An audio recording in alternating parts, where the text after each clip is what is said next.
એકવાર ગરુડજી ભગવાનને પૂછે છે કે હે પ્રભુ, મને એ બતાવો કે જીવાત્મા જ્યારે આ સંસારમાંથી વિદાય લે છે તો એની ગતિ કેવી થાય છે.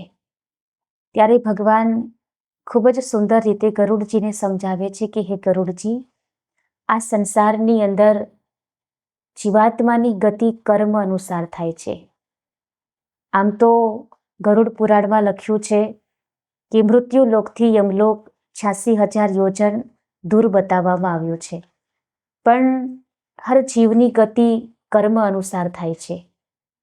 એમાં સૌથી પહેલા ભગવાન કહે છે કે હે ગરુડજી, એક જીવની ગતિ એ છે કે જે સંસારમાં આવી અને અનેક પ્રકારથી પુણ્યોના કાર્ય કરે છે, પરમારથના કાર્ય કરે છે, હર પ્રકારથી સંસારની અંદર સારું કર્મ કરી અને પુણ્યવાન બને છે.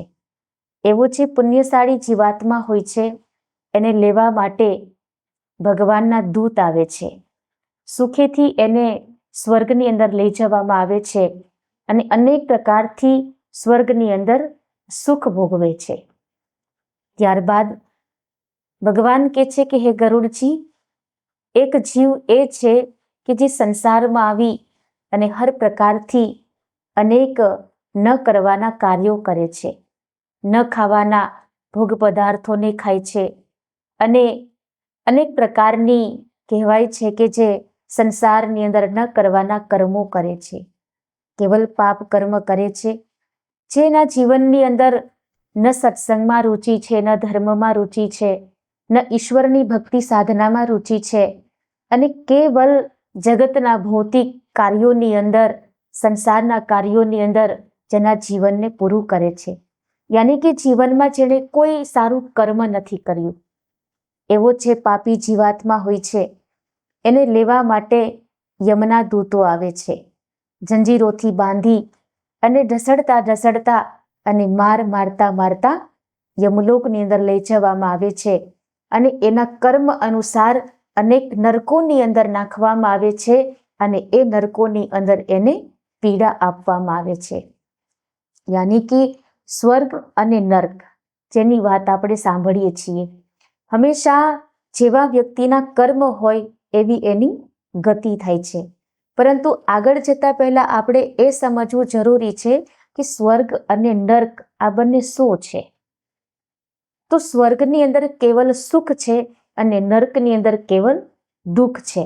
સ્વર્ગમાં વ્યક્તિને લેશ માત્ર પણ દુઃખ નથી અને નર્કની અંદર લેશ માત્ર એને સુખ નથી. એક્ઝામ્પલ આપણે આ સંસારની અંદર જોઈએ છે, આપણી આ નજરોથી આપણે ખુદ અનુભવ કરીએ છીએ કે જ્યારે એક ગલીની અંદર એક કૂતરું હોય અને એ કૂતરાના શરીરમાં કોઈ રોગ લાગ્યો હોય, એને સડો લાગ્યો હોય, એટલી બધી એને પીડા થતી હોય છે અને એ કૂતરાને જ્યારે આપણે જોઈએ છીએ ત્યારે અચાનક આપણા મોઢામાંથી શબ્દ નીકળી જાય છે, અને કેવા પાપ કર્યા હશે. તો આખિર એના જીવનમાં શું છે કે કર્મનું ફળ જીવાત્મા ભોગવી રહ્યો છે કે કોઈ જન્મોની અંદર એનું એવું કોઈ કર્મ છે કે જે કર્મના લીધે એને એવી પીડા સહન કરવી પડે છે. અને એ શબ્દ આપણા મોઢામાંથી નીકળી ગયો કે કેવા પાપ કર્યા હશે. પણ એ જ વસ્તુ આપણે જોઈએ છે કે બીજો જ એક કૂતરો હોય છે. કોઈ શેઠના ઘરે જાઓ, આજકાલ લોકોને કૂતરા પાળવાનો શોખ હોય છે, તો એવા ધનવાન વ્યક્તિ હોય, શેઠ લોકો રહેતા હોય તો એ પોતાના ઘરે કૂતરા પાળીને રાખે છે.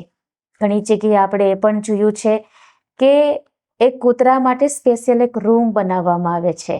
એ રૂમ આખો એસી રૂમ હોય છે અને એની સેવામાં એક માણસને રાખ્યો હોય છે. એક માણસ કૂતરાની સેવા કરે છે.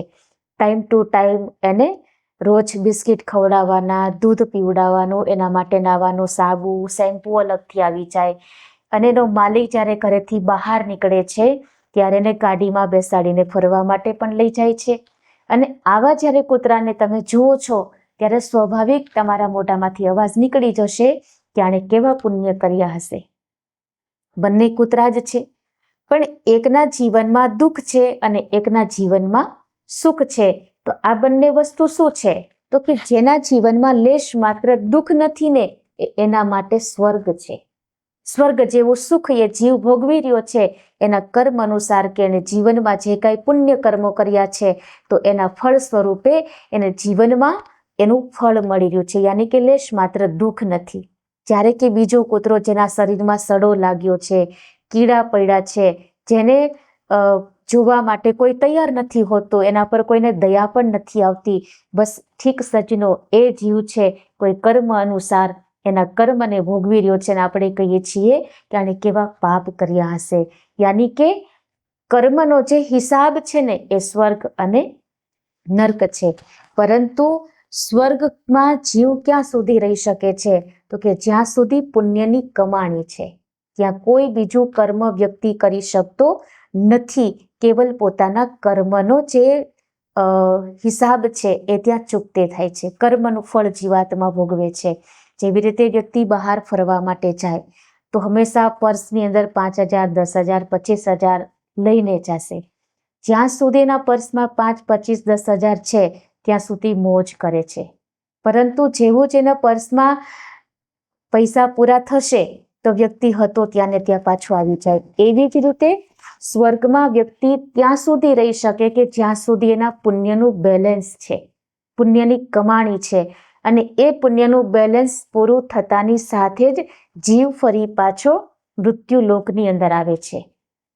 પરંતુ અહીંયા ભગવાને એક બહુ સુંદર વાત કરી છે કે હે ગરુડજી, પણ એક જીવ એ છે કે જે સંસારમાં આવી અને એવા સદગુરુની પાસે જે કોઈ આત્મજ્ઞાનને જાણી લે છે, મારા સાચા સ્વરૂપને જાણી લે છે, અને એ મારા સાચા સ્વરૂપને જાણીને જે ધ્યાન કરે, સાધના કરે અને મારું ધ્યાન કરતાં કરતાં શરીરને છોડે છે, તો એને લેવા માટે હું સ્વયં ચતુર્ભુજ રૂપ ધારણ કરીને આવું છું અને સુખેથી એને હું મારા ધામમાં લઈ જાઉં છું. હવે સજનો વિચાર કરો, આપણે હંમેશા લોકોની પાસે સાંભળીએ કે સ્વર્ગમાં જવું છે કે નર્કમાં જવું છે, તો અક્સર લોકો કહેતા હોય સ્વર્ગમાં જવું છે. પરંતુ અહીંયા ભગવાને જે વાત કરી છે, એક સ્વર્ગ, એક નર્ક અને એનાથી વિશેષ એક ભગવાનના પરમધામની વાત કરી છે કે જ્યાં ગયા પછી જીવ ફરી પાછો આ સંસારમાં આવતો નથી. તો આખિર એ ભગવાનનું પરમધામ ક્યાં છે અને કેવું છે કે જ્યાં ગયા પછી જીવ ફરી પાછો આ સંસારમાં આવતો નથી? તો આપણે શાસ્ત્રોની અંદર જોઈએ છે કે જે આ ધરતી પર મહાપુરુષો આવ્યા તો હંમેશા એક જ્ઞાનનો સંદેશો આપીને ગયા છે. ચાહે આપણે રામાયણ ઉઠાવીએ, ચાહે આપણે ભગવદ્ ગીતા ઉઠાવીએ, યા કોઈ બી શાસ્ત્ર ઉઠાવીએ, દરેક શાસ્ત્રોની અંદર ભગવાનના રૂપની મહિમા ગાવામાં આવી છે, ભગવાનના પરમધામની ચર્ચા કરવામાં આવી છે, જેના માટે ગીતાની અંદર ભગવાન કૃષ્ણ મહારાજે પોતાના ધામની ચર્ચા કરી છે કે મારું ધામ કેવું છે અને ક્યાં આવેલું છે. ત્યારે ભગવાન અર્જુનને કહે છે કે હે અર્જુન, મારું એક એવું પરમ ધામ છે જ્યાં હું સ્વયં સચ્ચિદાનંદ સ્વરૂપે બિરાજમાન છું. તો આ ધામ કેવું છે?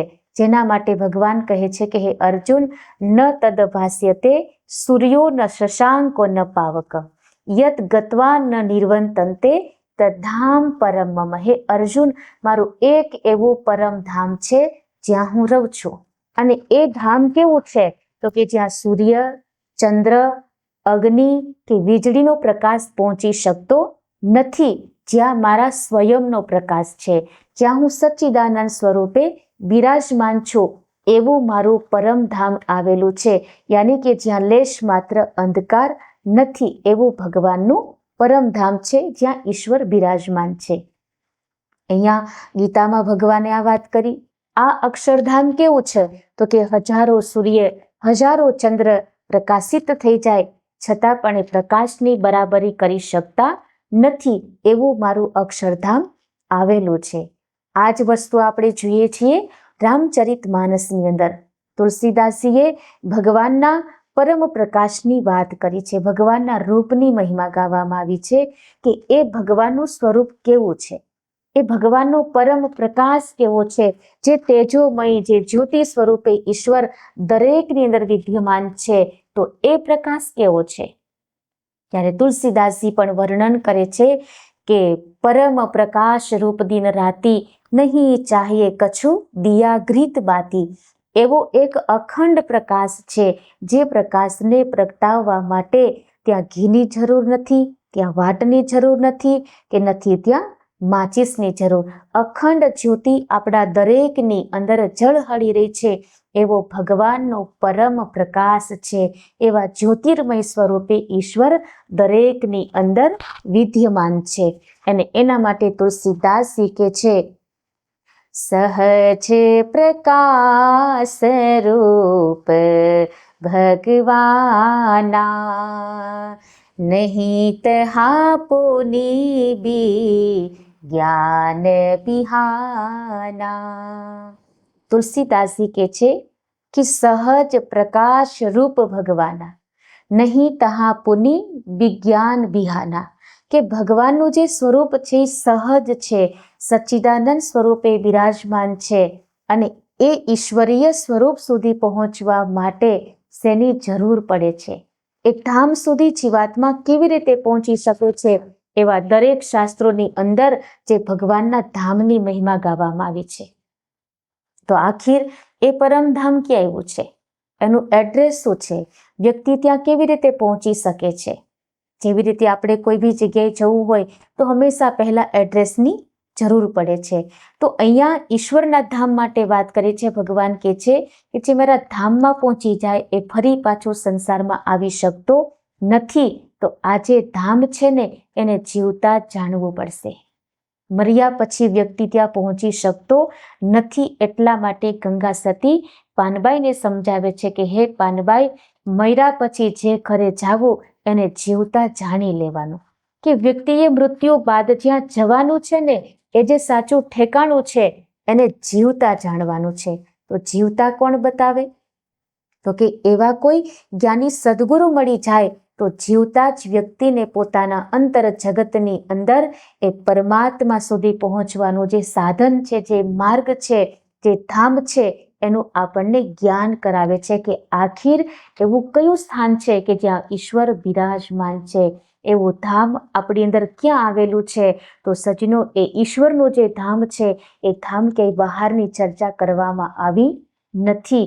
એ ધામ કોઈ બાહરિક જગતની વાત કરવામાં આવી નથી, પરંતુ ભગવાન કહે છે કે હે ગરુડજી, એવું પરમ ધામ, એવું એક સ્થાન છે જે દરેક વ્યક્તિના અંતર જગતની અંદર હું વિદ્યમાન છું. હવે પ્રશ્ન ઊભો થાય કે આખીર ઈશ્વરનું જે ધામ છે એ આપણી અંદર છે. ઈશ્વર તો કે આપણી અંદર બિરાજમાન છે.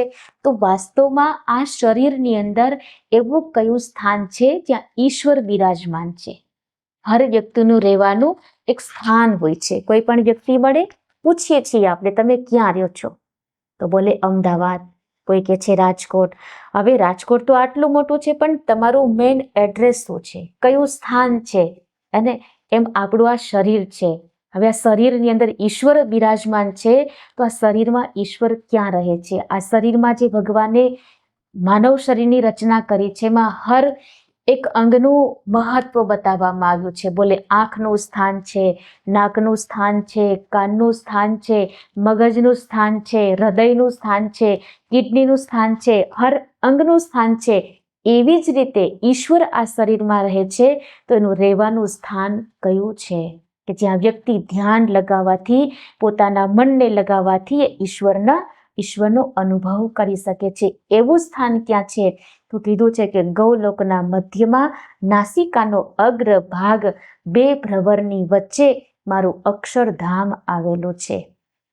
તો આપણા શરીરમાં એવું કયું સ્થાન છે કે બે ભ્રવરની વચ્ચે નાસિકાનો અગ્ર ભાગ, યાની કે જ્યાં આપણે બધા તિલક કરીએ છીએ, જ્યાં આપણે ચાંદલો કરીએ છીએ, જે ઈશ્વરનું રહેવાનું સ્થાન બતાવવામાં આવ્યું છે, જ્યાં ભગવાનનું પરમ ધામ બતાવવામાં આવ્યું છે. આપણા શરીરમાં પવિત્ર સ્થાન હોય તો જ્યાં આપણે તિલક લગાવીએ છીએ એ ઈશ્વરનું રહેવાનું સ્થાન બતાવવામાં આવ્યું છે, પરમ ધામ બતાવવામાં આવ્યું છે. કોઈએ એને બ્રહ્માંડ કીધું છે કે જેમાં ઈશ્વરીય અમાપ શક્તિ રહેલી છે, અમાપ ઈશ્વરીનું એ સ્વરૂપ બિરાજમાન છે. પરંતુ એને જોવા માટે આપણી આ ચામડાની જે આંખ છે ને એ સક્ષમ નથી. એટલા માટે તો ભગવાન અર્જુનને કહે છે કે હે અર્જુન, આ ચામડાની આંખ દ્વારા તું મારા વાસ્તવિક સ્વરૂપના દર્શન કરી શકીશ નહીં. જેના દર્શન કરવા માટે દિવ્ય ચક્ષુની જરૂર પડશે, દિવ્ય નેત્રની જરૂર પડશે. એનો મતલબ એ થાય કે આ બે આંખ સિવાય પણ આપણી પાસે એક ત્રીજી આંખ છે, જેને આપણા સંતોએ, શાસ્ત્રોએ શિવનેત્ર કીધું છે. અને એ શિવનેત્ર જ્યારે કે ભગવાન શિવજીની આપણે તસવીર જોઈએ છીએ તેમાં ભગવાનની ત્રીજી આંખ બતાવવામાં આવી છે. આ બે આંખ તો આપણી આડી છે, પણ જે ત્રીજી આંખ બતાવવામાં આવી છે એ ઊભી બતાવવામાં આવી છે. એવી જ રીતે જ્ઞાની સંત અને શાસ્ત્ર મહાપુરુષો કહે છે કે આપણા દરેકની અંદર એ ત્રીજી આંખ આવેલી છે, ત્રીજું નેત્ર આવેલું છે. પણ ત્રીજી આંખ જ્યાં સુધી ખુલે નહીં ત્યાં સુધી વ્યક્તિ એના ઘટની અંદર એનો ઈશ્વરીય શક્તિનો અનુભવ કરી શકતા નથી. હાલત કંઈક એવી છે કે 3 વ્યક્તિ હતા અને એ 3 વ્યક્તિને એક રૂમની અંદર જવું હતું. એક કહેવા લાગે છે કે હમણાં હું દરવાજો બંધ છે, હું અવાજ લગાવીશ ને તો કોઈ અંદરથી આવશે અને દરવાજો ખોલશે એટલે આપણે અંદર જતા રહીશું. બીજો વ્યક્તિ કહેવા લાગે છે કે હું દરવાજો ખટખટાવીશ એટલે કોઈ આવશે, દરવાજાને ખોલશે તો આપણે અંદર જતા રહીશું. ત્રીજો વ્યક્તિ કહેવા લાગે છે કે ના, હું તો દરવાજાને ધક્કો મારીશ, દરવાજો ખુલી જશે એટલે આપણે અંદર જતા રહીશું. 3 જણા આપસમાં આવી વાત કરતા હતા. બાજુમાંથી કોઈ સજ્જન, કોઈ સંત નીકળ્યા. એણે આ 3ની વાત સાંભળી એટલે સંતને ખૂબ જોરથી હસવું આવ્યું. જોરથી હસ્યા એટલે પેલા 3 વ્યક્તિ કહેવા લાગે છે, મહારાજ હસો છો કે? હસવા જેવું શું છે? અમારે લોકોને 3ને અંદર રૂમમાં જવું છે, પરંતુ બસ કામ તો એક જ કરવાનું છે, અંદર જવાનું છે. પણ એમાંથી એક કહે છે કે હું ધક્કો મારીશ, બીજો કહે છે હું અવાજ લગાવીશ અને ત્રીજો કહે છે હું ખટખટાવીશ. તો આમાં એવું શું છે કે તમને હસવું આવ્યું? ત્યારે સંત કહેવા લાગે છે 3 વ્યક્તિને, મને હસવું એટલા માટે એવું છે કે દરવાજો ખુલ્લો છે. ત્યારે 3 વ્યક્તિ આશ્ચર્યચકિત થઈ ગયા કે દરવાજો ખુલ્લો છે તો પછી બંધ શું છે? ત્યારે સંત કહેવા લાગે છે કે દરવાજો ખુલ્લો છે પણ તમારી આંખ ઉપર જે પટ્ટી છે ને એને ખોલી નાખો. બસ હાલત એવી છે. આ સંસારની અંદર હર ઇન્સાન ઈશ્વરની તલાશ કરે છે, પરમ શક્તિને પ્રાપ્ત કરવા માટે કોશિશ કરે છે. હર વ્યક્તિની ઈશ્વરને મેળવવા માટેની પ્રક્રિયા અલગ છે, ક્રિયા અલગ અલગ છે. કોઈ હર પ્રકારથી ઈશ્વરને પ્રાપ્ત કરવા માટે પ્રયાસ કરી રહ્યો છે, પણ જો કોઈ જ્ઞાની સદગુરુ મળે, કોઈ સંત મળે તો ઈશ્વરના દ્વાર તો હર વ્યક્તિ માટે ખુલ્લા જ છે, હર ઇન્સાન માટે ખુલ્લા જ છે. પરંતુ જરૂર કેવળ એટલી જ છે કે આપણી આંખ આગળ જે અજ્ઞાનતાનો પડદો છે ને, બસ કેવલ પડદાને હટાવવાનો છે. પણ એ પડદો હટાવે કોણ? તો કે સદગુરુ મળી જાય તો આપણા અજ્ઞાનતારૂપી પડદાને હટાવી દે છે. અને ત્યારે મીરાબાઈએ લખ્યું ને કે ઘૂંઘટ કેપટ ખોલ તો હે પિયા મિલેંગે. બસ કેવલ ઘૂંઘટ હટાવશો તો પિયું યાની કે પરમાત્માના દર્શન થઈ શકે છે. બસ કેવલ એ અજ્ઞાનતાનો જે પડદો છે ને એ હટી જશે તો અપને આપ ઈશ્વરની અનુભૂતિ થઈ જશે. અને એના માટે કોઈ કીધું છે અંતરેના પટને ખોલી લે, અંતરેના પટને ખોલી લે, ગુરુગમ ચાવી કરમાં લઈને દિલનું તાળું ખોલી લે, અંતરના પટને ખોલી લે, અંતરના પટને ખોલી લે. બસ કેવલ અંદરના પટને યાની કે દ્વારને ખોલવાનો છે. પણ શેનાથી ખુલશે? ગુરુગમ ચાવી કરમાં લઈ દિલનું તાળું ખોલી લે. એવા સદગુરુ જો જ્ઞાન રૂપી ચાવી આપે તો એ ચાવી દ્વારા એ દ્વાર આપણો ખુલી જાય છે. બસ એ સદગુરુની તલાશ કરવાની જરૂર છે. અને એવા જો કોઈ સદગુરુ પાસેથી હે ગરુડજી કોઈ જ્ઞાન રૂપી ચાવી લઈ આવે છે, આત્મજ્ઞાનને જાણીને પોતે સાધના કરે છે અને એ ધ્યાન કરે છે અને ધ્યાન કરતાં કરતાં આ દેહને છોડે છે તો એ જીવાત્મા મારા ધામની અંદર આવી જાય છે અને ફરી પાછો સંસારમાં આવતો નથી. તો તો બસ સજ્જનો, મારો કહેવાનો ભાવાર્થ એ છે કે પરમાત્માનું જે પરમધામ છે ત્યાં વ્યક્તિ જીવતા જ જઈ શકે છે અને એ જીવતા જ એ પરમ તત્વને જાણી શકે છે. એના માટે હંમેશા વ્યક્તિએ કોઈ સદગુરુના શરણમાં જવાની જરૂર પડે છે અને જો એ સદગુરુના શરણમાં જાય, એવા જ્ઞાનને જાણી અને પોતે સાધના કરે, ભક્તિ કરે, અભ્યાસ કરે અને એ અભ્યાસ કરતાં કરતાં અંતિમ સમયની અંદર પોતાના મનને ઈશ્વરના ધ્યાનમાં લગાવે અને પ્રભુનું ભજન કરતાં કરતાં આ માનવ દેહનો ત્યાગ કરે છે, તો એ મુક્તિ અને મોક્ષ ગતિને પ્રાપ્ત કરી શકે છે. તો ફરી પાછો એ સંસારમાં જન્મ અને મરણના ચક્રમાં ફસાતો નથી. તો જન્મ મરણના ચક્રને કાપવાનું સાધન હોય તો કેવલ એક છે, જ્ઞાનરૂપી સાધન, જેના દ્વારા વ્યક્તિ પોતાના કર્મોને કાપી અને પરમ ગતિને પ્રાપ્ત કરી શકે છે.